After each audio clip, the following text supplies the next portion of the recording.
Act 3, Scene 1, The Abbey at Bury St. Edmunds. Enter King Henry, Queen Margaret, Cardinal, Suffolk, York, Buckingham, Salisbury, and Warwick to the Parliament. I muse my Lord of Gloucester is not come. 'Tis not his wont to be the hindermost man, whatever occasion keeps him from us now. Can you not see, or will you not observe the strangeness of his altered countenance? With what a majesty he bears himself, how insolent of hate he is become. How proud, how peremptory, and unlike himself. We know the time since he was mild and affable. But if we did but glance afar off, immediately he was upon his knee, that all the court admire him for submission. But meet him now, and be it in the morn, when every one will give the time of day, he knits his brow and shows an angry face, and passeth by with stiff, unbowed knees, disdaining duty that to us belongs. Small curs are but regarded when they grin, but great men tremble when the lion roars. And Humphrey is no little man in England.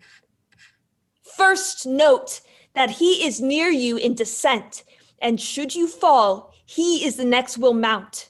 Meseemeth then it is no policy, respecting what a rancorous mind he bears and his advantage following your decease, that he should come about your royal person or be admitted to your highness' council. By flattery hath he won the commons' hearts, and when he pleased to make commotion, 'tis to be feared they will follow him.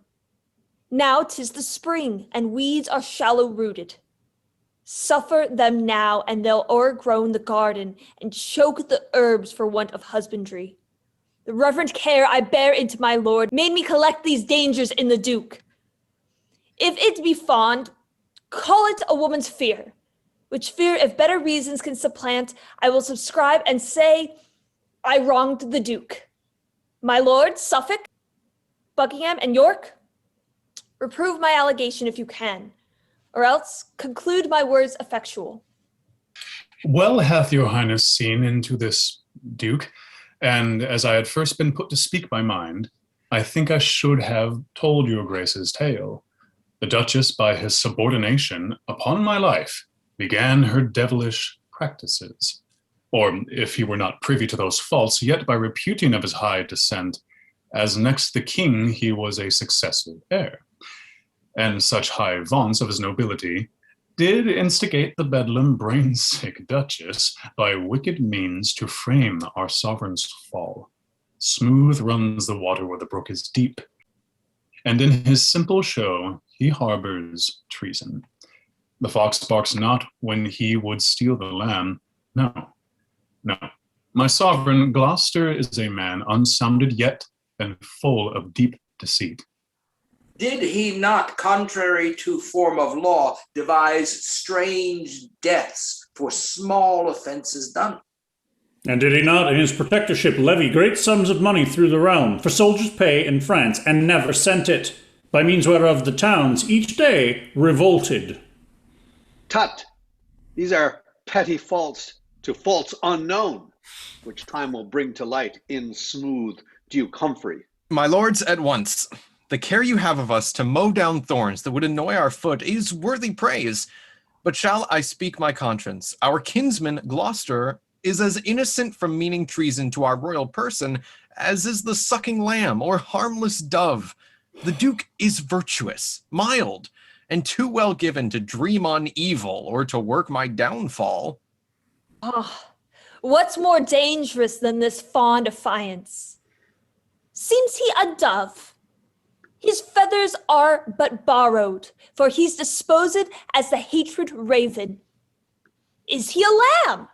His skin is surely lent him, for he's inclined as is the ravenous wolves, who could not steal a shape that means deceit. Take heed, my lord. The welfare of us all hangs on the cutting short that fraudful man. All health unto my gracious sovereign. Welcome, Lord Somerset. What news from France? That all your interest in those territories is utterly bereft you. All is lost. Cold news, Lord Somerset. But God's will be done. Cold news for me, for I had hope of France as firmly as I hope for fertile England. Thus are my blossoms blasted in the bud, and caterpillars eat my leaves away. But I will remedy this gear ere long, or sell my title for a glorious grave. All happiness unto my lord the king. Pardon, my liege, that I have stayed so long. Nay, Gloucester, know that thou art come too soon. Unless thou wert more loyal than thou art, I do arrest thee of high treason here. Well, Suffolk, thou shalt not see me blush nor change my countenance for this arrest. A heart unspotted is not easily daunted. The purest spring is not so free from mud as I am clear from treason to my sovereign. Who can accuse me? Wherein am I guilty? 'Tis thought, my lord, that you took bribes of France, and being protector, stayed the soldiers' pay, by means whereof his highness hath lost France. Is it but thought so? What are they that think it, I never robbed the soldiers of their pay, nor ever had 1 penny bribe from France. So help me God, as I have watched the night, aye, night by night, in studying good for England, that doit that ere I wrested from the king, or any groat I hoarded to my use, be brought against me at my trial day. No, many a pound of mine own proper store, because I would not tax the needy commons, have I dispersed to the garrisons, and never asked for restitution. It serves you well, my lord, to say so much. I say no more than truth. So help me God. Oh, In your protectorship, you did devise strange tortures for offenders never heard of, that England was defamed by tyranny. 'Tis well known that whilst I was protector, pity was all the fault that was in me. For I should melt at an offender's tears, and lowly words were ransom for their fault, unless it were a bloody murderer or foul felonious thief that fleeced poor passengers. I never gave them condign punishment. Murder, indeed, that bloody sin I tortured, above the felon or what trespass else. My lord, these faults are easy, quickly answered, but mightier crimes are laid unto your charge, whereof you cannot easily purge yourself. I do arrest you in his highness's name, and here commit you to my lord cardinal to keep until your further time of trial. My lord of Gloucester, 'tis my special hope that you will clear yourself from all suspense. My conscience tells me you are innocent. Gracious Lord, these days are dangerous. Virtue is choked with foul ambition, and charity chased hence by rancor's hand. Foul subordination is predominant, and equity exiled your highness land. I know their complot is to have my life, and if my death might make this island happy and prove the period of their tyranny, I would expend it with all willingness. But mine is made the prologue to their play, for thousands more that yet suspect no peril will not conclude their plotted tragedy. Beaufort's red sparkling eyes blab his heart's malice. Suffolk's cloudy brow is storming hate. Sharp Buckingham unburdens with his tongue the envious load that lies upon his heart. And dogged York, that reaches at the moon, whose o'erweening arm I have plucked back by false accused, doth level at my life. You, my sovereign lady, with the rest, causeless have laid disgraces on my head, and with your best endeavor have stirred up my leafest liege to be mine enemy. All of you have laid your heads together. Myself had notice of your conventicles, and all to make away my guiltless life. I I shall not want false witness to condemn me, nor store of treasons to augment my guilt. This ancient proverb will be well affected. A staff is quickly found to beat a dog. My liege, his railing is intolerable. If those that care to keep your royal person from treason's secret knife and traitor's rage be thus upbraided, chid, and rated at, and the offender granted scope of speech, 'twill make them cool in zeal unto your grace. Hath he not twit our sovereign lady here with ignominious words, though clerkly couched, as if she had suborned some to swear false allegations to overthrow his state? But I can give the loser leave to chide. Far truer spoke than meant. I lose indeed. Beshrew the winners, for they played me false. And well such losers may have leave to speak. He'll wrest the sense and hold us here all day. Lord Cardinal, he is your prisoner. Sirs, take away the Duke and guard him sure.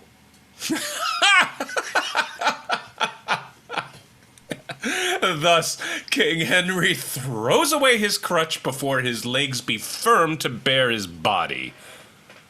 Thus is the shepherd beaten from thy side, and wolves are gnarling who shall gnaw thee first. That my fear were false. That it were. For good King Henry, thy decay I fear. My lords, what to your wisdom seemeth best, do or undo, as if ourselves were here? What, will your highness leave the parliament? Aye, Margaret, my heart is drowned with grief, whose flood begins to flow within mine eyes, my body round and girt with misery. For what's more miserable than discontent? Oh, Uncle Humphrey, in thy face I see the map of honor, truth, and loyalty. And yet, good Humphrey, is the hour to come that ere I prove thee false or fear to thy faith? What luring star now envies thy estate, that these great lords and Margaret, our queen, do seek subversion of thy harmless life? Thou never didst them wrong, nor any man wrong. And as the butcher takes away the calf, and binds the wretch, and beats it when it strains, bearing it to the bloody slaughterhouse, even so remorseless have they borne him hence. And as the dam runs lowing up and down, looking the way her harmless young one went, and can do naught but wail her darling's loss, even so myself bewails good Gloucester's case with sad, unhelpful tears, and with dimmed eyes look after him and cannot do him good, so mighty are his vowed enemies. His fortunes I will weep, and twixt each groan say, who's a traitor, Gloucester? He is none.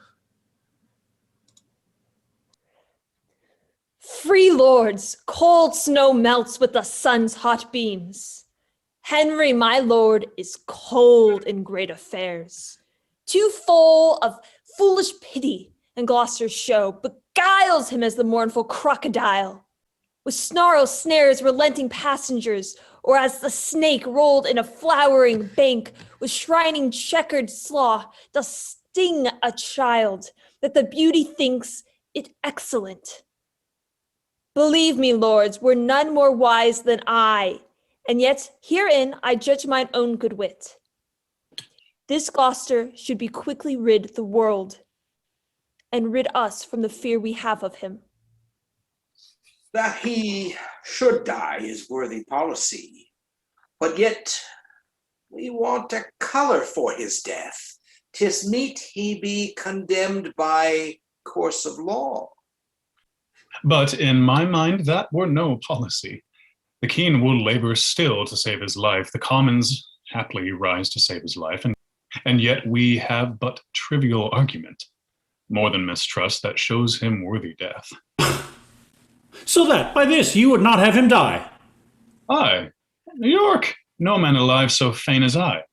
Oh, 'tis York that hath more reason for his death. But, my Lord Cardinal, and you, my Lord of Suffolk, say as you think and speak it from your souls. Were it not all one, an empty eagle were set to guard the chicken from a hungry kite, as placed Duke Humphrey for the king's protector. So that the poor chicken should be sure of death. Madam, 'tis true. And were 't not madness then to make the fox surveyor of the fold, who, being accused a crafty murderer, his guilt should be but idly posted over, because his purpose is not executed? No, let him die in that he is a fox, by nature proved an enemy to the flock, before his chaps be stained with crimson blood, as Humphrey proved by reasons to my liege. And do not stand on quillets how to slay him, be it by gins, by snares, by subtlety, sleeping or walking. 'Tis no matter how, so he be dead. For this is a good deceit, which mates him first that first intends deceit. Thrice noble Suffolk, 'tis resolutely spoke. Not resolute, except so much were done. For things are often spoke and seldom meant. But that my heart accordeth with my tongue, seeing the deed is meritorious. And to prevent my sovereign from his foe, say but the word, and I will be his priest. But I would have him dead, my Lord of Suffolk, ere you can take due orders for a priest. Say you consent, and censure well the deed, and I'll provide his executioner. I tender so the safety of my liege. Here's my hand. The deed is worthy doing. And so say I. And I. And now we three have spoke it. It skills not greatly who impugns our doom. Great lords, from Ireland am I come amain, to signify that rebels are up, and put the Englishmen unto the sword. Send succors, lords, and stop the rage betime, before the wound do grow uncurable. For being green, there is great hope of help. A breach that craves a quick expedient stop. What counsel gives you in this weighty cause? That Somerset be sent as regent thither. 'Tis meet that lucky ruler be employed. Witness the fortune he hath had in France. If York, with all his far-fetched policy, had been the regent there instead of me, he never would have stayed in France so long. No, not to lose it all, as thou hast done. I rather would have lost my life betimes than bring a burden of dishonor home by staying there so long till all were lost. Show me one scar charactered on thy skin. Men's flesh preserved so whole do seldom win. Nay then, the spark will prove a raging fire if wind and fuel be brought to feed it with. No more, good York. Sweet Somerset, be still. Thy fortune, York, has been regent there. Might happily have proved far worse than his. What? Worse than naught? Nay, then a shame take all. And in the number, thee that wishest shame. My Lord of York, try what your fortune is. The uncivil kerns of Ireland are in arms and temper clay with blood of Englishmen. To Ireland will you lead a band of men, collected choicely from each county some, and try your hap against the Irishmen? I will, my lord, so please his majesty. Why, our authority is his consent, and what we do establish he confirms. Then, noble York, take thou this task in hand. I am content. Provide me soldiers, lords, whiles I take order for mine own affairs. A charge, Lord York, that I will see performed. But now return we to the false Duke Humphrey. No more of him, for I will deal with him, that henceforth he shall trouble us no more. And so break off, the day is almost spent. Lord Suffolk, you and I must talk of that event. My lord of Suffolk, within 14 days at Bristow expect my soldiers, for there I'll ship them all for Ireland. I'll see it truly done, my Lord of York.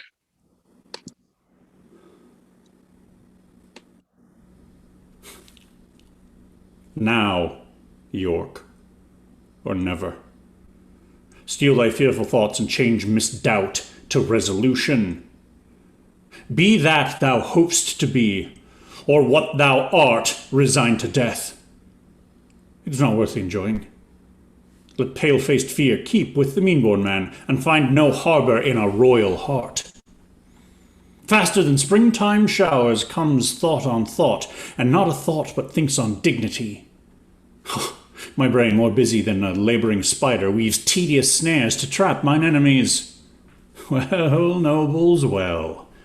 'Tis politically done to send me packing with an host of men. I fear me you but warm the starved snake who, cherished in your breasts, will sting your hearts. 'Twas men I lacked, and you will give them me. I take it kindly. Yet be well assured you put sharp weapons in a madman's hands. Whiles I in Ireland nourish a mighty band, I will stir up in England some black storm shall blow 10,000 souls to heaven or hell. And this fell tempest shall not cease to rage until the golden circuit on my head, like to the glorious sun's transparent beams, do calm the fury of this mad-bred flaw.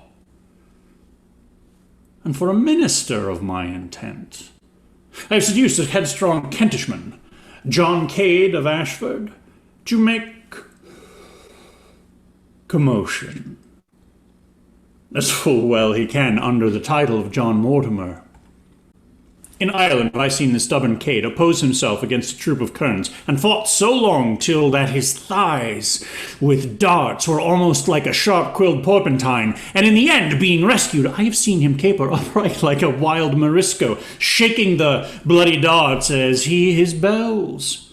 Full often like a shag-haired, crafty kern hath he conversed with the enemy, and undiscovered to come to me again, and given me notice of their villainies. This devil here shall be my substitute. For that John Mortimer, which now is dead, in face, in gait, in speech, he doth resemble. By this I shall perceive the commons' mind, how they affect the house and claim of York. Say he be taken, racked, and tortured, I know no pain they can inflict upon him will make him say I moved him to these arms. Say that he thrive, as 'tis great like he will. Why then from Ireland come I with my strength, and reap the harvest which that rascal sowed. For Humphrey being dead, as he shall be, and Henry put apart, the next for me.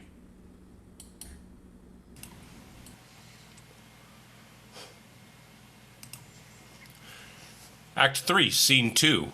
A hall of state at Bury St. Edmunds. Enter two murderers from the chamber of Duke Humphrey of Gloucester. Run to my lord of Suffolk. Let him know we have dispatched the Duke as he commanded. Oh, that it were to do. What have we done? Didst ever hear a man so penitent? Here comes my lord.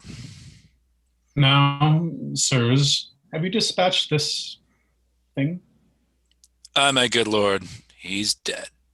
Oh, why, that's well said. Go, get you to my house. I will reward you for this venturous deed. The king and all his peers are here at hand. Have you laid fair the bed? Is all things well according as I gave directions? 'Tis, my good lord. Away, be gone.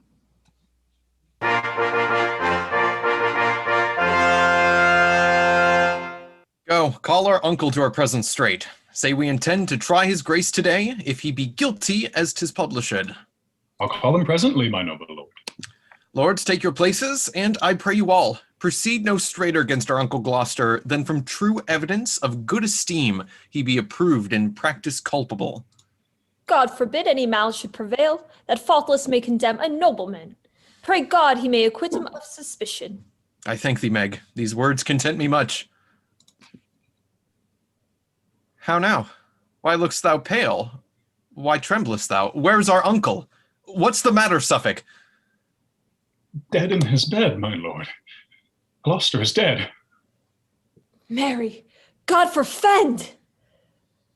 God's secret judgment, I did dream tonight the Duke was dumb and could not speak a word.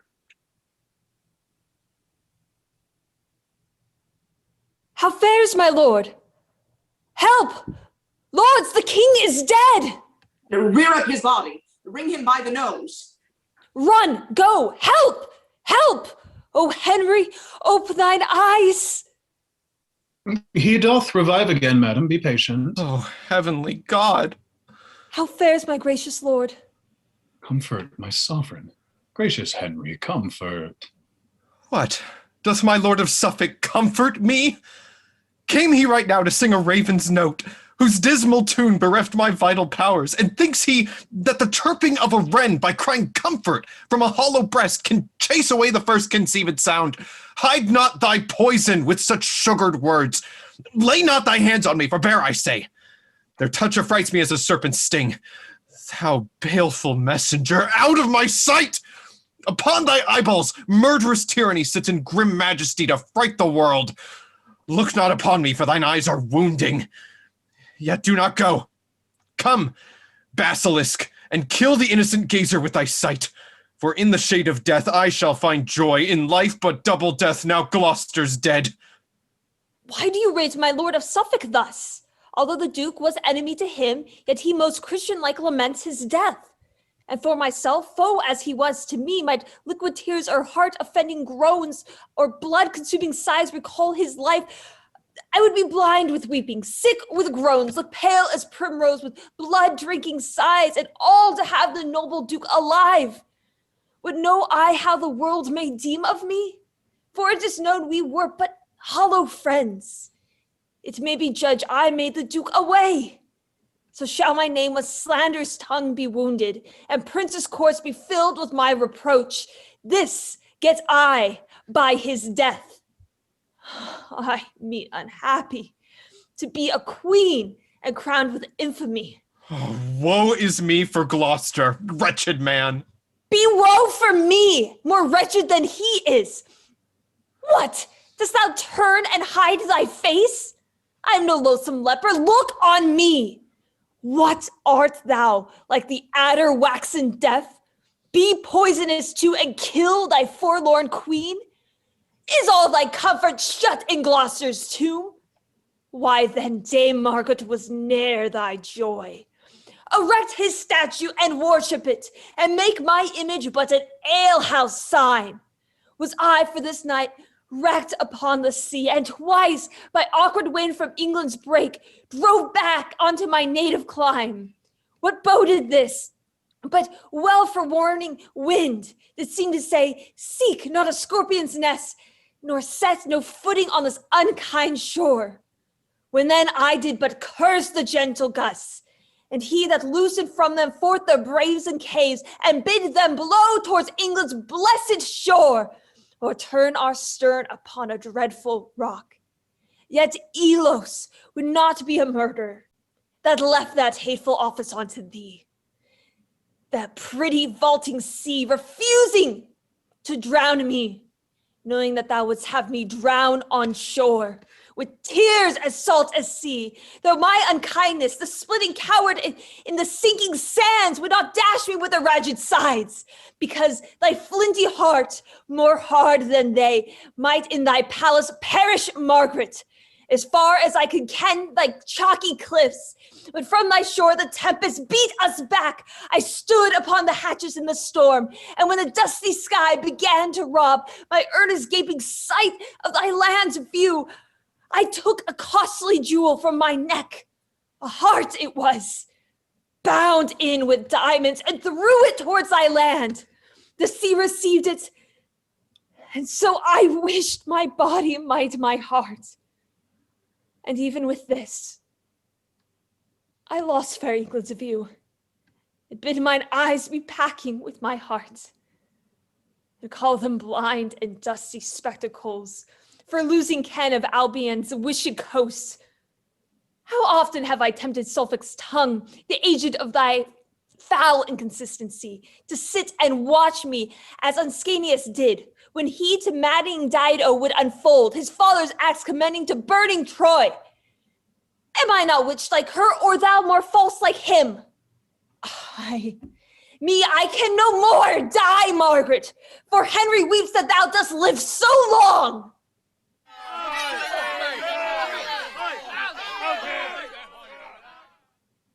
It is reported, mighty sovereign, that good Duke Humphrey traitorously is murdered by Suffolk and Cardinal Beaufort's means. The commons, like an angry hive of bees that want their leader, scatter up and down and care not who they sting in his revenge. Myself have calmed their spleenful mutiny until they hear the order of his death. That he is dead, good Warwick, 'tis too true. But how he died, God knows, not Henry. Enter his bedchamber, view his breathless corpse, and comment then upon his sudden death. That shall I do, my liege. Stay, Salisbury, with the rude multitude till I return. O thou that judgest all things, stay my thoughts that labor to persuade my soul some violent hands were laid on Humphrey's life. If my suspect be false, forgive me, God, for judgment only doth belong to thee. Fain would I go to chafe his pawly lips with 20,000 kisses, and to drain upon his face an ocean of salt tears, to tell my love under his dumb, deaf trunk, and with my fingers feel his hand unfeeling. But all in vain are these mean obsequies, and to survey his dead and earthy image. What word but to make my sorrow greater? Come hither, gracious sovereign. View this body. That is to see how deep my grave is made. For with his soul fled all my worldly solace. For seeing him, I see my life in death. As surely as my soul intends to live, with that dread king that took our state upon him to free us from his father's wrathful curse, I do believe that violent hands were laid upon the life of this thrice famed Duke. A dreadful oath, sworn with a solemn tongue. What instance gives Lord Warwick for his vow? See how the blood is settled in his face.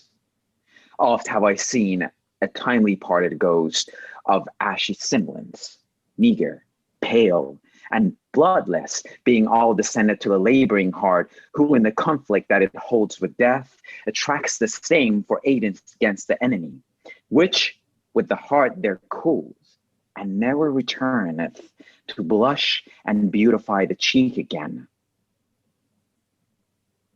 But see, his face is black and full of blood. His eyeballs further out than when he lived, staring full ghastly like a strangled man. His hair upreared, his nostrils stretched with struggling, his hands abroad displayed as one that gasped and tugged for life and was by strength subdued. Look on the sheets his hair, you see is sticking. His well-proportioned beard made rough and rugged, like to the summer's corn by tempest lodged.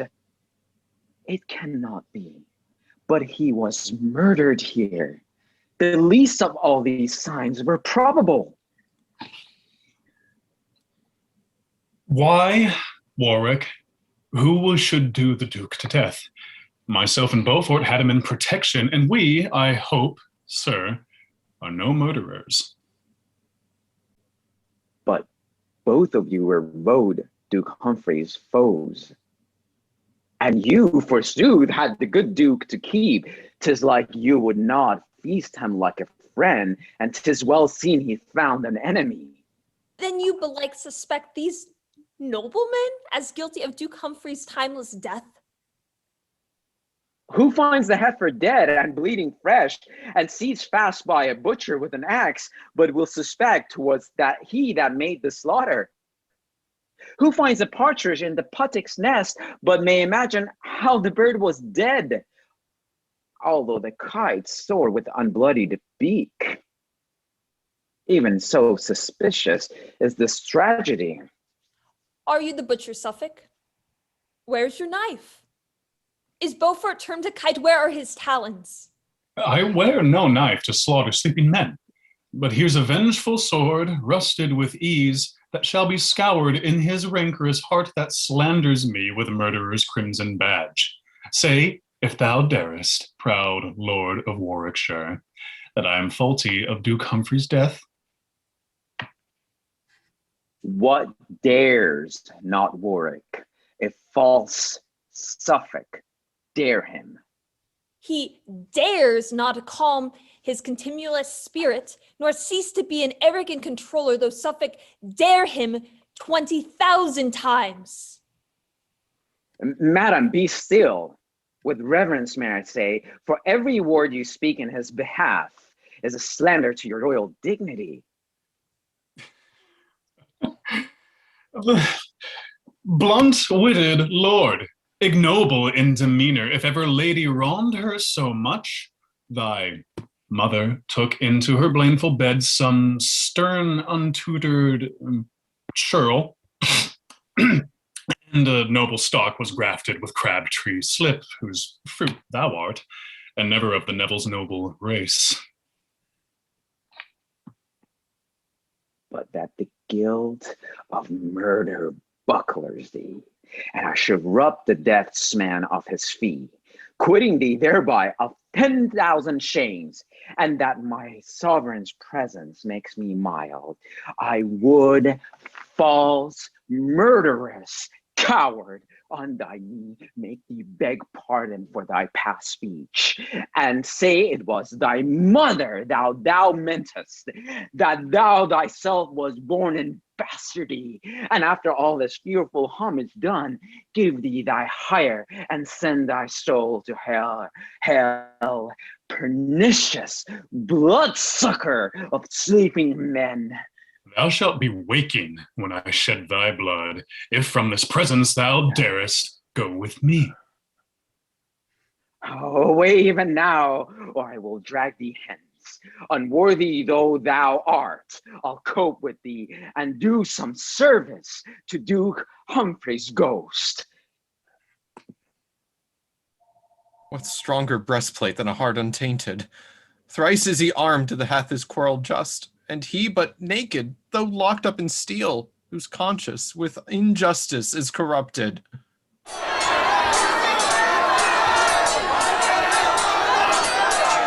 What noise is this? Why, how now, lords, your wrathful weapons drawn here in our presence? Dare you be so bold? Why, what tumultuous clamor have we here? Traitorous Warwick, with the men of Bury, set all upon me, mighty sovereign. Sirs, stand apart. The king shall know your mind. Dread lord, the commons send you word by me, unless Lord Suffolk straight be done to death or banished fair England's territories, they will by violence tear him from your palace and torture him with grievous lingering death. They say by him the good Duke Humphrey died. They say in him they fear your highness's death. And mere instinct of love and loyalty, free from a stubborn opposite intent, as being thought to contradict your liking, makes them thus forward in his banishment. They say, in care of your most royal person, that if your highness should intend to sleep and charge that no man should disturb your rest, in pain of your dislike or pain of death, yet notwithstanding such a strait edict, were there a serpent seen with forked tongue that slyly glided towards your majesty, it were but necessary you were waked, lest being suffered in that harmful slumber, the mortal worm might make the sleep eternal. And therefore do they cry, though you forbid, that they will guard you where you will or no, from such fell serpents as false Suffolk is, with whose envenomed and fatal sting your loving uncle, 20 times his worth, they say, is shamefully bereft of life. Answer from the king, my lord of Salisbury! Is like the commons, rude, unpolished hinds could send such message to their sovereign. But you, my lord, were glad to be employed to show how quaint an orator you are. By all means the honor Salisbury hath won, in this that he were lord ambassador sent from a sort of tinkers to the king. An answer from the king, or we will all break in. Go, Salisbury, and tell them all from me. I thank them for their tender loving care, and had I not been cited so by them, yet did I purpose as they do entreat. For sure my thoughts do hourly prophesy mischance into my state by Suffolk's means. And therefore by his majesty I swear, whose far unworthy deputy I am, he shall not breathe infection in this air but 3 days longer on the pain of death. Oh, Henry, let me plead for gentle Suffolk. Ungentle queen to call him gentle Suffolk. No more I say, for thou dost plead for him, thou wilt but add increase unto my wrath. Had I but said, I would have kept my word, but when I swear, it is revocable. If, after 3 days' space, thou here beest found on any ground that I am ruler of, the world shall not be ransom for thy life. Come, Warwick, come, good Warwick, go with me. I have great matters to impart to thee. Mischance and sorrow go along with you. Heart's discontent and sour affliction be playfellows to keep you company. There's 2 of you, the devil make a 3rd, and 3-fold vengeance tend upon your steps. Cease, gentle queen, these execrations, and let thy Suffolk take his heavy leave. By coward woman and soft-hearted wretch, hast thou not spirit to curse thine enemies? A plague upon them! Wherefore should I curse them? Could curses kill? As doth the mandrake's groan, I would invent as bitter searching terms, as cursed, as harsh, as horrible to hear, delivered strongly through my fixed teeth, with full as many signs of deadly hate, as lean-faced envy in her lonesome cave.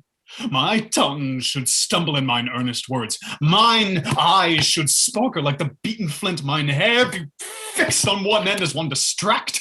Aye, every joint should seem to curse and bend, that even now my burdened heart would break should I not curse them. Poison be their drink.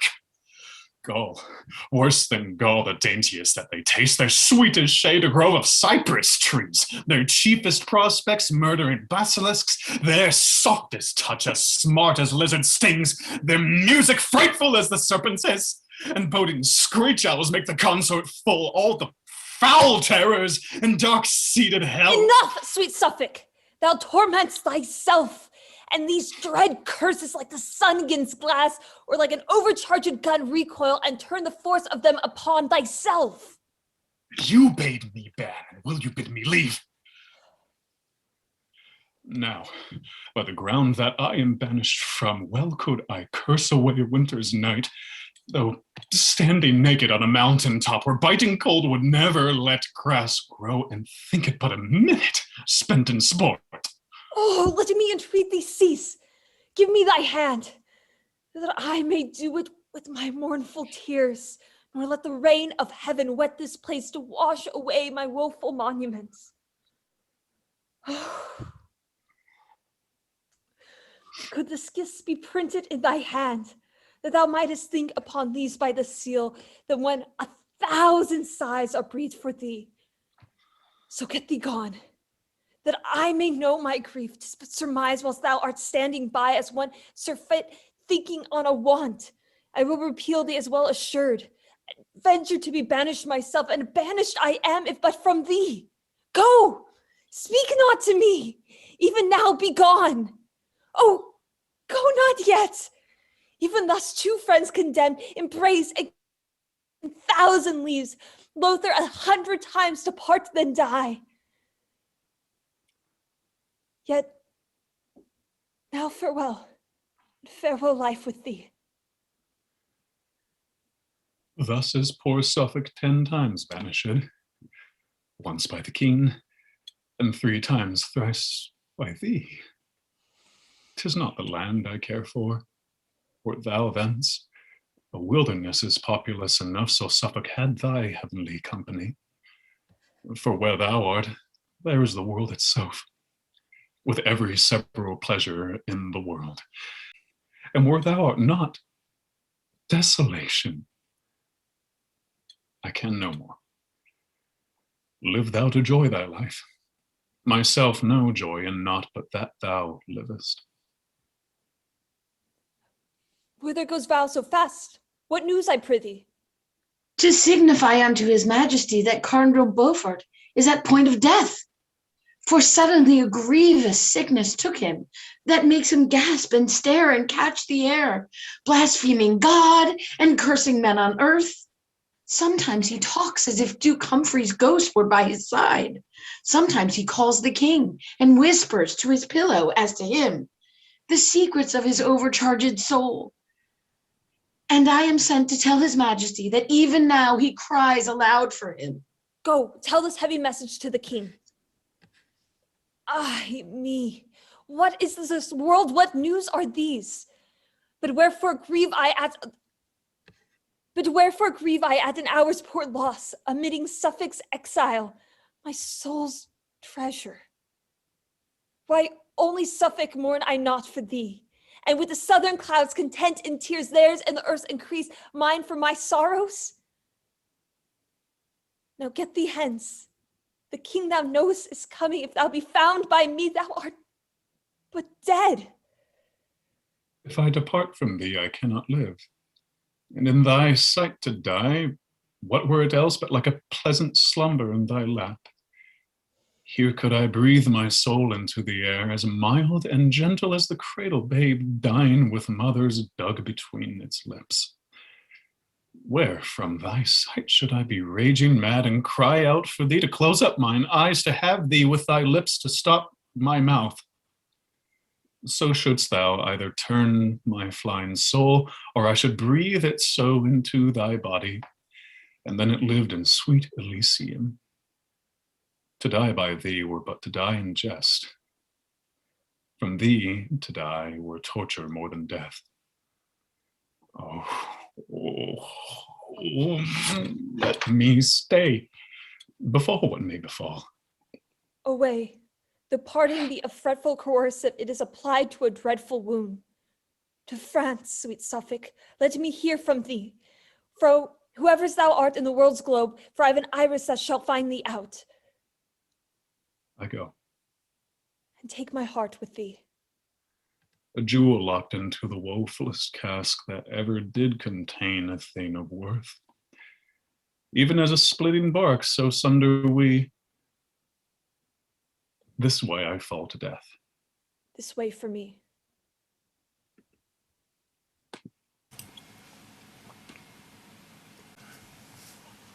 Act 3, Scene 3, Cardinal Beaufort's bedchamber. Enter King Henry, Salisbury, and Warwick, to the cardinal in his bed, raving and staring. How fares, my lord? Speak, Beaufort, to thy sovereign. If thou be dead, I'll give thee England's treasure enough to purchase such another island, so thou wilt let me live and feel no pain. Oh, what a sign it is of evil life, where death's approach is seen so terrible. Beaufort, it is thy sovereign speaks to thee. Bring me unto my trial when you will. Died he not in his bed? Where should he die? Can I make men live where'er they will or no? Oh, torture me no more. I will confess. Alive again? Then show me where he is. I'll give £1,000 to look upon him. No eyes. The dust hath blinded them. Comb down his hair. Look, it stands upright, like lime twigs set to catch my winged soul. Oh, give me some drink, and bid the apothecary bring the strong poison that I bought of him. Oh, thou eternal mover of the heavens, look with a gentle eye upon this wretch. Oh, beat away the busy meddling fiend that lays strong siege into this wretch's soul, and from his bosom purge this black despair. See how the pangs of death do make him grin. Disturb him not. Let him pass peaceably. Peace to his soul, if God's good pleasure be. Lord Cardinal, if thou think'st on heaven's bliss, hold up thy hand, make signal of thy hope. He dies and makes no sign. Oh, So God, bad a forgive death. him. So bad a death argues a monstrous life. Forbear to judge, for we are sinners all. Close up his eyes, and draw the curtain close, and let us all to meditation.